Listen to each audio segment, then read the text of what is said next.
वतन अजीज़ पाकिस्तान इस वक्त शदीद दाखिली सियासी इंतशार और कशमकश का शिकार है, और हर आने वाले दिन ये लड़ाई, ये जंग बढ़ती चली जा रही है। हर एक अपने ज़ाती मफादात को मुल्की मफादात पर तरजीह दे रहा है, मसलहतों को इग्नोर करके अपनी अपनी जंग लड़ने में मसरूफ़ है। यही सिलसिला चलता रहा तो खुदा न खास्ता मुल्क किसी बड़ी उफ्ताद का शिकार ना हो जाए।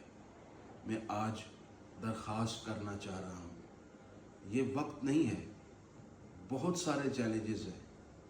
आपकी आपस की रंजिश और लड़ाई से मुल्क को कहीं ख़तरा दरपेश ना हो जाए, ऐसा ख़तरा कि फिर हमें पछताना पड़े। नबी पाक सल्लल्लाहु अलैहि वसल्लम ने इरशाद फरमाया, इय्याकुम वल फितन, लोगों फितनों से बचो, यानी ना फितना पैदा करो ना ही फितने का हिस्सा बनो।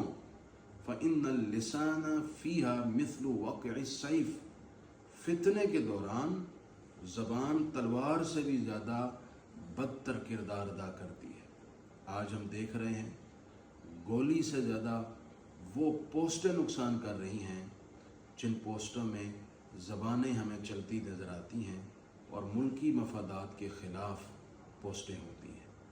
मेरी दरख्वास्त है तमाम पाकिस्तानियों से, मैं किसी की नीयत पे शक नहीं करता, लेकिन अपने अपने अमल को देखें। आपकी सियासी वाबस्तगी किसी से भी हो, लेकिन मुल्क को तरजीह दें। मुल्क है तो हम सब हैं।